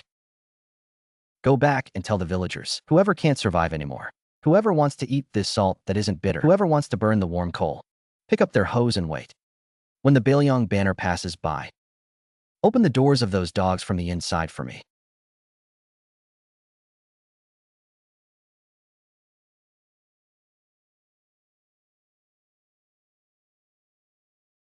Adjutant, Jizhou. What about Jizhou? A few days ago, you sent those tens of thousands of refugees back, saying you wanted them to go home. But it's only been a few days, and our scouts report fires have sprung up all over Jizhou. County offices burned, wealthy homes looted. This isn't going home at all. You've led a pack of wolves into a sheepfold. And we clearly have 100,000 elite Black Dragon troops. Now that we've taken Jibai Pass, why not press south? Take Jizhou City in one move. Stabilize the chaos. Why squat at this pass? Watching the people suffer? Master, it's not that we don't want to fight. It's that we can't. We took Jibai Pass. That's true, but we tricked the gate open with grain. No swords drawn. Zhao Jin may be furious, but he had to swallow it. After all, we acted under the banner of disaster relief. But if we now march a great army into Jizhou City, that is rebellion. That is invasion. The court has no way. The world rises against it. What's wrong with rebellion? Master, you still don't understand us. Right now, Belyong just wants to survive, not conquer land. Dajin sees us as mercenaries. Dajin sees us as a separatist warlord. They hate us, yes, but not enough to throw their whole realm at us. The moment we actually seize a major prefecture like Jizhou, that's the omen of declaring an emperor. Then even if Zhao Jun is a coward, he'll gather the whole kingdom's army to fight us to the death. Dajin will see us as too great a threat and might even join forces with Dajin. If Belyong really has to fight both nations at once, then we just watch. Watch Jizhou boil into chaos. Watch the returning refugees battle the officials. This is called detoxification. If we go in now, we'd have to feed millions of mouths and clean up Dakian's mess. So we let the fire burn a while longer. Let the oppressed people clean out those corrupt officials themselves. Burn the old order to ashes. When the people of Jizhou discover they've smashed the old world but cannot build a new one, then we march in with grain, with order, as saviors. Then we are not invaders. We are liberators.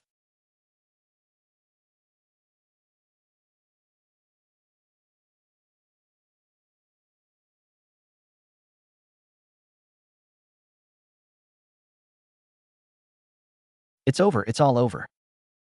How dare these madmen kill officials? Your Excellency, we can't hold out. The rice shop in the south was looted. The yamen in the eastern quarter has been burned. Those mobs are singing that White Fur Wind song, killing every official they see. No, I have to flee. Your Excellency, let's ask the capital for help. Ask my ass. The capital? Grand Secretary Yin is already drowning in his own mess. Those Dakian official notes he issued, nobody in the capital even wants them for wiping their asses. Where would the military funds come from? Then send troops. Ask the north for help. Belyong is right at Jibai Pass. They say they have grain and soldiers. You want me to collude with the enemy? Your Excellency, this isn't collusion. This is borrowing their strength to suppress the rebels. We can say we invited the Belyong army to pacify the uprising. As long as we hand over some of Jizhou City's buildings, exchange for grain, exchange for peace, better than mob lynching, and used as a human lantern. Write the letter. Say, Zhou, Governor of Jizhou, admires Belyong's righteous deeds and wishes to discuss the great plan for Jizhou with Jiang Kanming. Who wrote it? Who else could it be? Zhou Bapi wants us to come pacify the chaos. He's opened the gate. Invited us in as guests. Black Dragon Battalion, 1st and 2nd Companies, assemble. Bring the grain. Bring the medicine. Raise the Belyong banners. Your Excellency has arrived.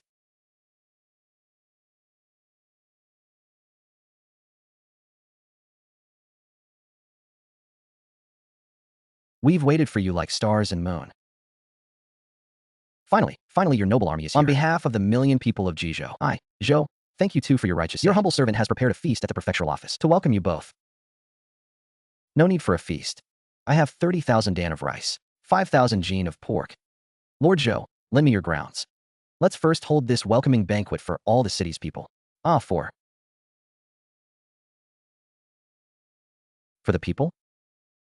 Only when the people are fed and stop rioting can we eat in peace. Don't you understand this logic, Lord Zhou? Yes, yes, I understand. The scene of the Black Dragon chant entering the city became a miracle that the people of Jizhou still talk about with relish. Decades later, foreign troops enter like locusts, a disaster for the people. But today was different. The ragged commoners, when they saw the Beiliang army's banners, lined the streets to welcome them. Within a quarter of an hour, dozens of giant cauldrons set up. They lined up orderly to receive their rice porridge, having completely forgotten about the rebellion. The goal of pacifying the chaos was achieved. But Zhou Bapi was a bit displeased. Lord Zhou eat.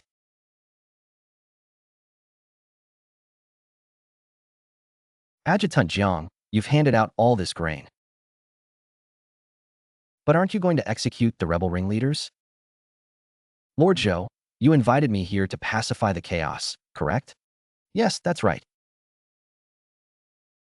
Pacifying the chaos means killing the bandits. No, in my view, filling people's bellies is the greatest pacification. If those people can go home and till the land after a full meal, would they still burn your yamen?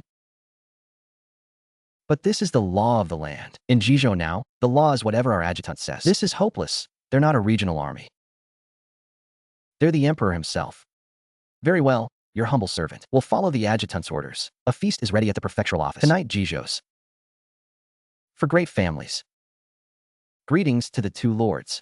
I don't believe the four great families will act. That's real gold and silver. No matter how well Jiang Ding pretends, can he really refuse silver? As for those refugees outside, a bunch of burdens who only open their mouths and wait to be fed. What else can they do but spend money? Once Jiang Ding tastes the sweetness of silver, will he still care about the fate of those wretches? Haha, that adjutant Jiang. Generally, allow me to introduce. This is Lu Yuanwei, the head of our Jizhou Merchants Guild. I've long admired your reputation, Adjutant Jiang. Meeting you today, truly, heroes come from the young. Adjutant, you've traveled a long way to pacify the unrest in our Jizhou. Your hard work and merit are great. This small token is a gesture from the gentry of Jizhou for the brothers of the Black Dragon camp to buy tea. How much is this? Not much, not much. 200,000 taels of Dakian currency, exchangeable for silver at the passes. 200,000 taels, Adjutant, you are indeed straightforward. Adjutant, you don't know? Lately, that play called White Hair Wind has thrown this Jizhou city into chaos. Now that you're here and have accepted this tea money, could you have the Black Dragon camp step in? Help us intimidate those riffraff. Haha, what kind of intimidation are we talking about? Simple. Catch a few ringleaders and eliminate them. Then put up a notice saying whoever dares resist rent or taxes is rebelling. The Beiliang army will not show mercy. As soon as you raise that banner, the commoners will scatter in fear. Then the rents due will deliver to you at Boundary Stone Pass, every single cent. Yes, this 200,000 is just the beginning. If you agree, the annual rents will be at least 2 million. Ha ha ha.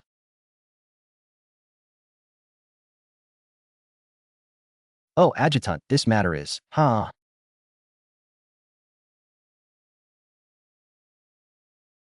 Oh, Adjutant, it's settled then. You gave me 200,000 taels, and you want to use my blade to kill my benefactors? Adjutant, what do you mean by that? How could those mud-footed peasants be your? How could they not? The Beiliang wool sweaters are bought by them. The Beiliang honeycomb briquettes are burned by them. They are my customers. But you annex land, lend at usurious rates, drive their families to ruin, leaving them with no money to buy my goods. You are cutting off my source of income. Adjutant, this is a misunderstanding. It's all a misunderstanding. Yes, Adjutant. We also collect rent according to Dakian law. Dakian law, all private loans shall not exceed 3% monthly interest. Exceeding 3% is considered usury. The debt is void. 80 strokes of a cane and exile 3,000 li. Lu Yuanwei, what is your interest rate? Not saying? Go bring in the accountant that Lu Yuanwei brought. And bring their account books as well. Jiang Ding, you're breaking the rules. You took my money. You can't, Sit properly. Ha. Good heavens. Borrow 1 peck of rice. Repay 3 pecks in half a year. Can't pay? Use land as collateral. No land. Use your daughter. Lu Million, this isn't doing business. This is eating people alive. Adjutant Jiang, this is the custom in Jizhou. Everyone does it. Even Lord Zhou. I don't understand past customs, and I don't want to. But from today onward, this city of Jizhou will follow my rules. First, I've accepted the 200,000 taels. Consider it back taxes, the taxes you've evaded over the years, plus penalties. This amount barely covers it. Second, from tomorrow, all snowballing usury is abolished.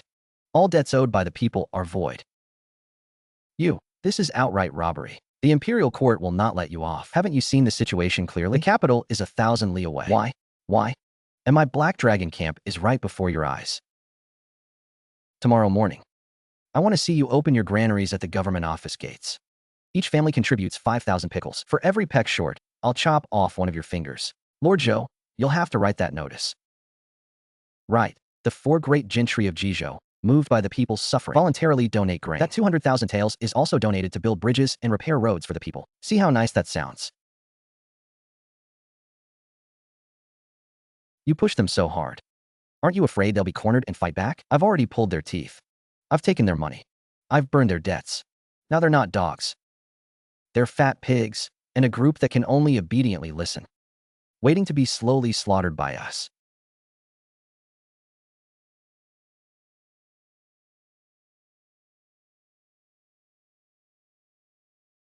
Lord Zhou, why are your hands shaking?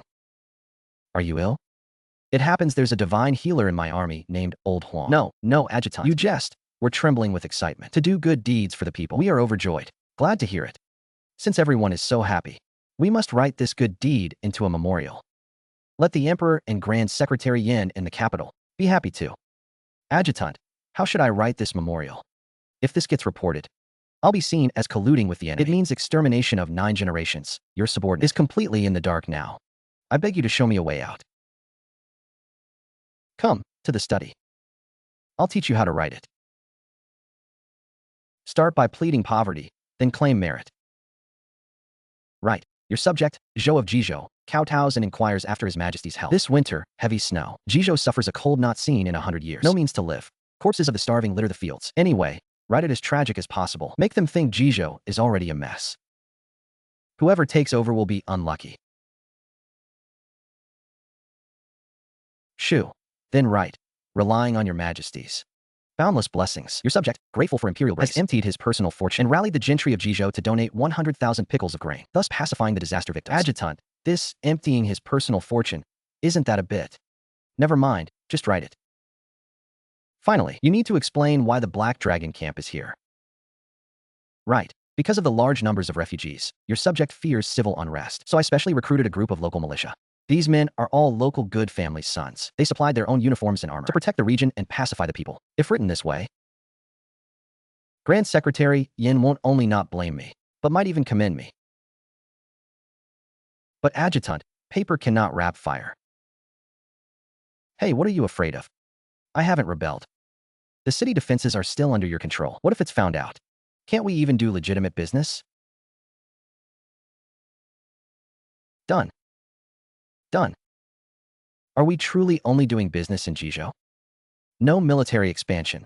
We can't take over Jizhou yet. Taking over means starting a war.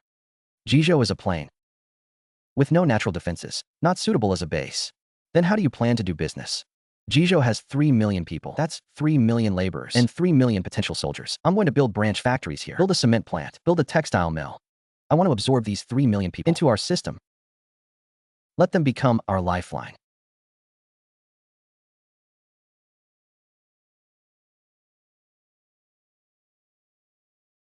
Really pay them, not conscript them?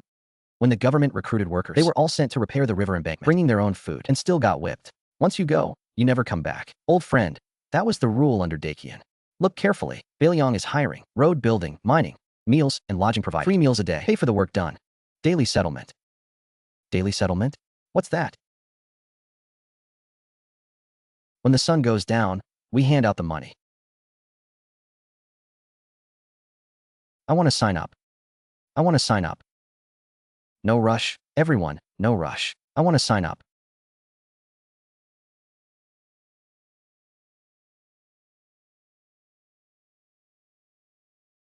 Wow.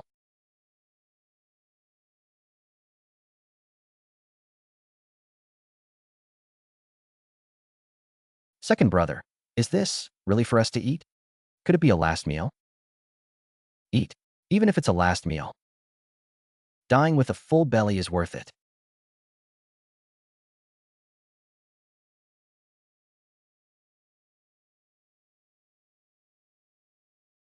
Sir, did you see that? See what? They're squatting to eat. Thousands of people, not one standing. That's habit. At the landlord's house, they were only allowed to squat in the corner and eat leftovers. Standing to eat was the master's privilege.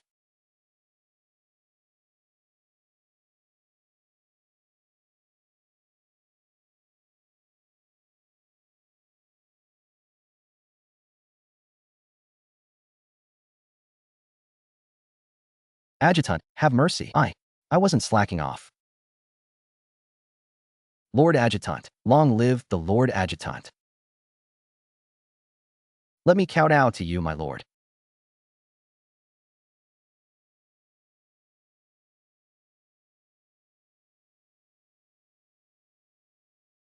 Ah, all of you get up.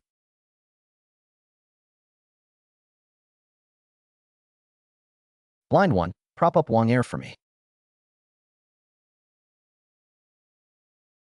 Whoever kneels again gets no meat tonight.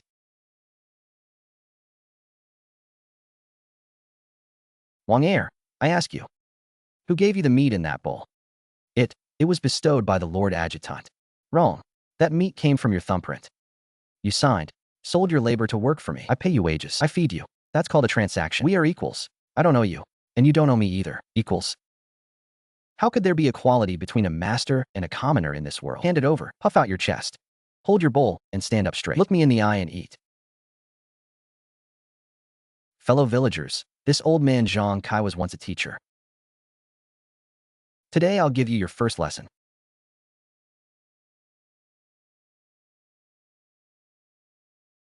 A stroke leaning, another stroke supporting, standing firm between heaven and earth. That is the character for person. The court treated you like livestock. The gentry treated you like slaves. But here, the general and the adjutant treat you like people. Since you are people, you must carry yourselves like people. From today onward, forget all the kowtowing you learned before. The rules of bowing with clasped hands. A man who cannot stand straight is a beggar when he kneels. Do you want to be people, or do you want to be beggars? Oh.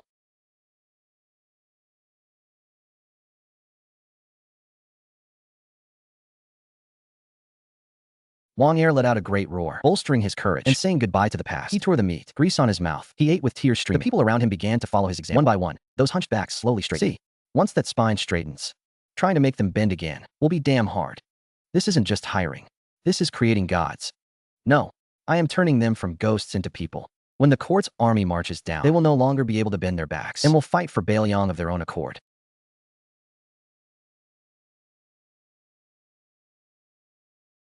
Everyone line up. Don't push. Collect your pay in order. Wang Air, 2 carts of crushed stone. Overfulfilled by 1 cart. Base pay, 1 yuan. Bonus, 5 jiao. Total, 1 yuan 5 jiao. Here you go, 1 yuan 5 jiao. On the price board at the supply co-op, that means 5 caddies of white flour, or 2 caddies of fatty pork, or a bottle of medicinal oil for his mother's aching legs. And that's just 1 day's wage. Before, when I slaved for the Liu family, at the end of the year, I'd only see a few hundred copper coins. They really paid. No withholding at all. Zhao Si, Li Degu, get the hell out here. Who said you could slack off here? Aren't you tending your fields? Aren't you feeding your pigs? Squire Liu, what business do you have here? I am your master. Instead of going back to work, why are you here? Humph. Rebel, are you? Don't forget, your indenture is still with me.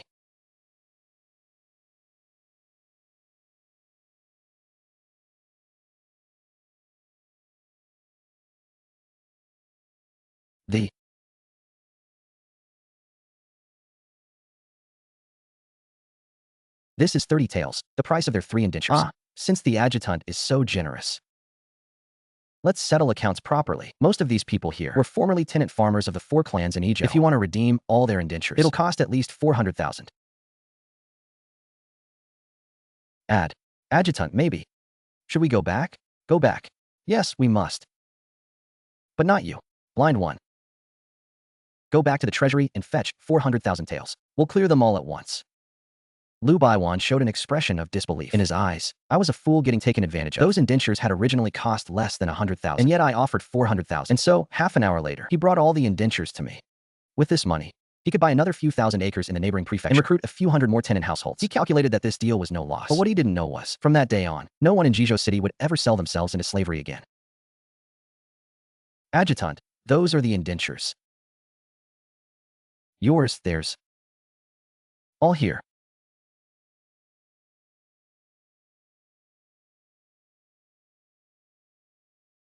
Stand up. If you still want to keep working here.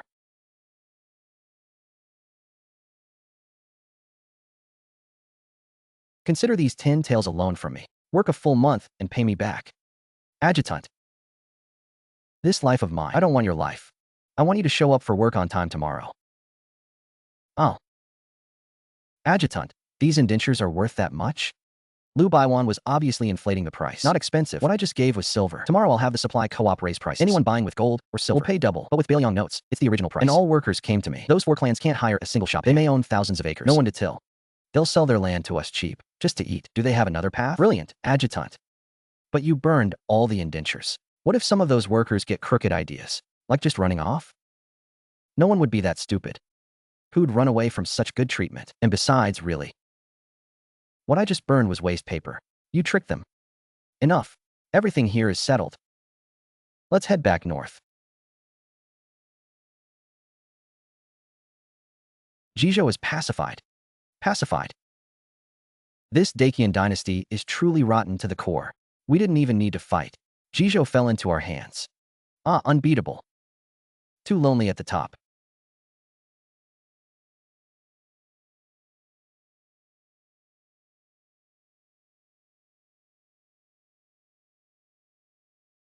Who made this stool? Your workers from Jizhou made it. Tomorrow, call a few more carpenters to teach them properly. If it's still shoddy, I'll dock their pay. Ha ha ha.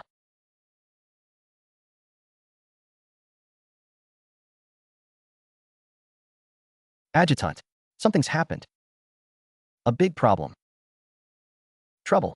Big trouble. They're the students Tianma and Bailage sent to Beiliang to study. What's going on? Where's Bailage? Teacher, save the great Khan. The red-haired devils have cannons. All muskets. Black Wind Valley has been besieged for 3 days.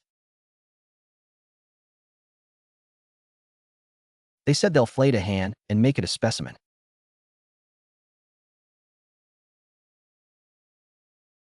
Teacher. Quick.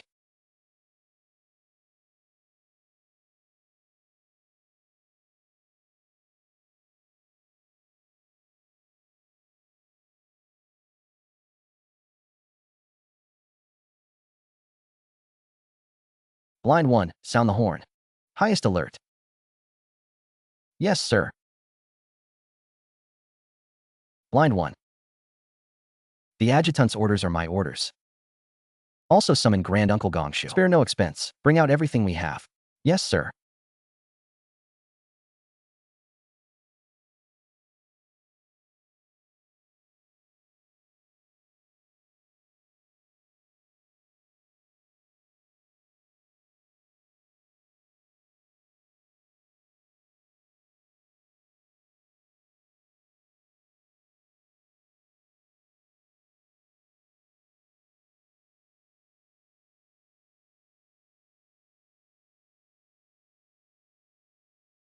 The Great Sea is dry.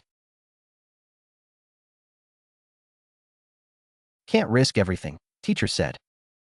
As long as you're alive, there's a chance to turn the tables. But they shot down all our carrier pigeons. The celestial horses are also in Beiliang. Even if they know, it'll take them 3 days to get here. We can't hold out that long.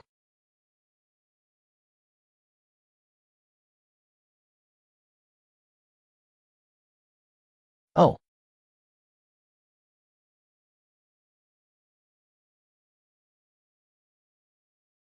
Listen, little monkeys of the grasslands. Last chance. Hand over the wool monopoly. Sign the slave contract. Then walk out yourself. Kneel and shine my shoes. Or else the next round of bombardment. I will level this valley to the ground. Dignity lies only on the edge of the blade. Teacher, now the sword is broken.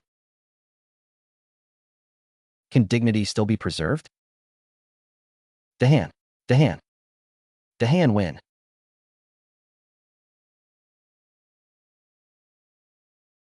Prepare to charge. Even if we die, will still tear a piece of flesh from them. Ah, ah.